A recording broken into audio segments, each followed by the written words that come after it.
Welcome back to another episode of Rock Boys Football. Some massive news for the UCF fans coming out of the transfer portals. Former Arkansas quarterback KJ Jefferson commits to UCF. And for many of you guys who've been listening to me talk about transfer portal quarterbacks, many of you guys know KJ Jefferson was one of my favorite quarterbacks available in the transfer portal. You take a look at what he's done in the SEC at Arkansas, one of the more prolific and successful quarterbacks we've seen the last couple of years. Now going to UCF, he's going to have much better weapons. He's going to have better protection. And that's what excites me most about KJ Jefferson heading to UCF at Arkansas.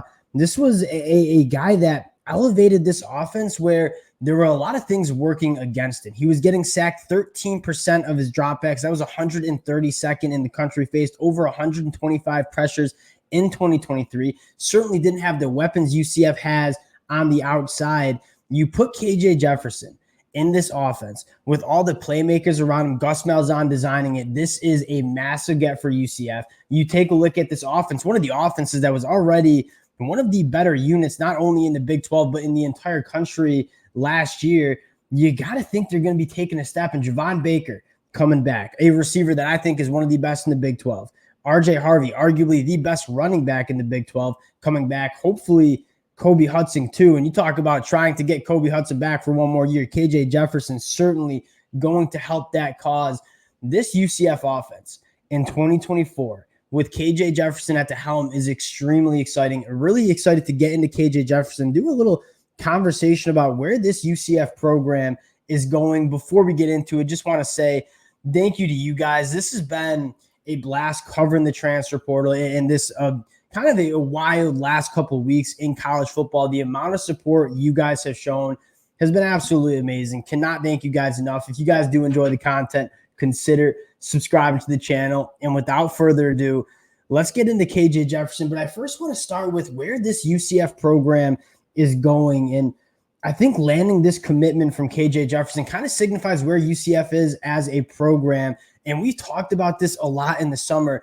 That Big 12 logo on the UCF jersey, I think means a lot more than most people think. You know, at the end of the day, UCF oftentimes was recruiting in the state of Florida, kind of taking the back seat to Florida, Miami, Florida State. With that Big 12 logo on the jersey, you're starting to see them go out and win those recruiting battles for some of the top players in the state of Florida, even up in the state of Georgia. Right, you take a look at that 2024 class and some of the teams that they beat out for some of these commitments. You already saw that there.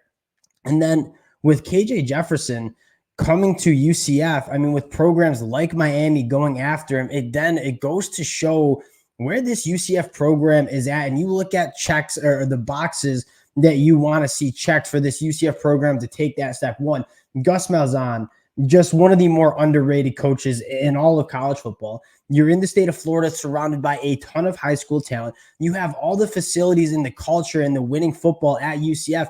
You have every box checked, and now you're in a Power 5 conference. You're starting to see that pay off. Now, I want to talk about KJ Jefferson. This is a quarterback that in the SEC threw for almost 8,000 yards, 67 touchdowns to only 18 interceptions, 65% completion percentage, and many people know if you've seen KJ Jefferson, right? 6'3", 250 pounds, over 1,800 rushing yards during his time at Arkansas. He's a quarterback that can make it happen with his legs. He's bigger than linebackers trying to tackle him. He has very, very good speed in open space. Phenomenal threat with the football in his hands.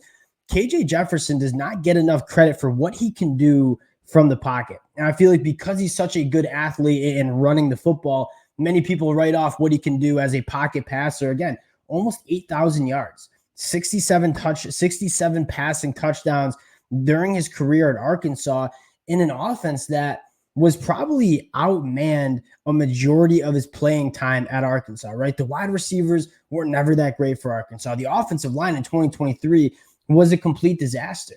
You put him in this UCF offense with a guy like Javon Baker and Kobe Hudson, hopefully, and RJ Harvey in the backfield. This is an offense that I think KJ Jefferson can absolutely take off in. And you take a look at that run game, a run game for UCF last year that averaged 5.7 yards per carry, number 3 in the country.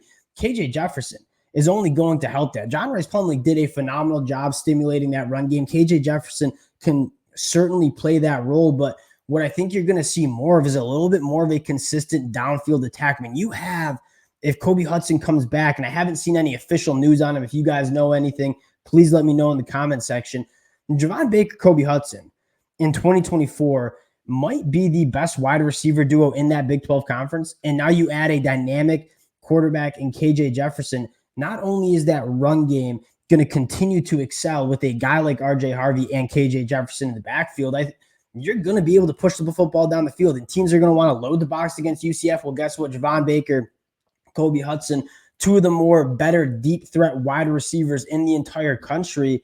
You're going to hit a lot of explosive plays through the air. And I think KJ Jefferson allows UCF to do that at a higher level. And the last thing I want to talk about is this UCF offense was awesome. It averaged 6.9 yards per play. That was top 10 in the country. The bugaboo for UCF was some turnovers and then not very good red zone play. And you look at KJ Jefferson through 3 years of starting, only threw 18 interceptions at the SEC level.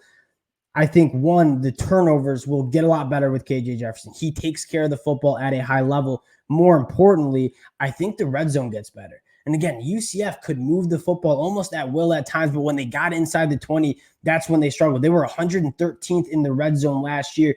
KJ Jefferson, the big body that he is, that's when the throwing windows get scrunched down, you want to have a big, dynamic, athletic quarterback that kind of get those hard yards in the red zone.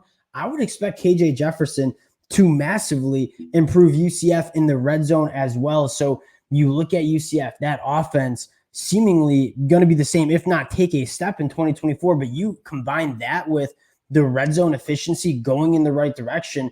That was the missing piece for UCF on the offensive side of the football. And I think KJ Jefferson certainly helps that. If you're a UCF fan, I mean, I think this is a massive get. And again, I'm a huge fan of KJ Jefferson. I think he's one of the more slept-on quarterbacks in the entire country. Really excited to see this offense come to life in 2024, which it already was in 2023. Massive get for UCF. Very exciting to see what the domino effect in terms of what UCF can do in the transfer portal. Because when you land a guy like KJ Jefferson, I think some people are going to be looking at this UCF program and say, this team can make some noise in the Big 12 next year, especially with Oklahoma and Texas leaving. A program that I'm excited about. You guys have shown a ton of support to the boys. Cannot thank you guys enough. If y'all do enjoy the content, consider subscribing to the channel. Hope you guys all had a phenomenal New Year's, and we'll talk to y'all later.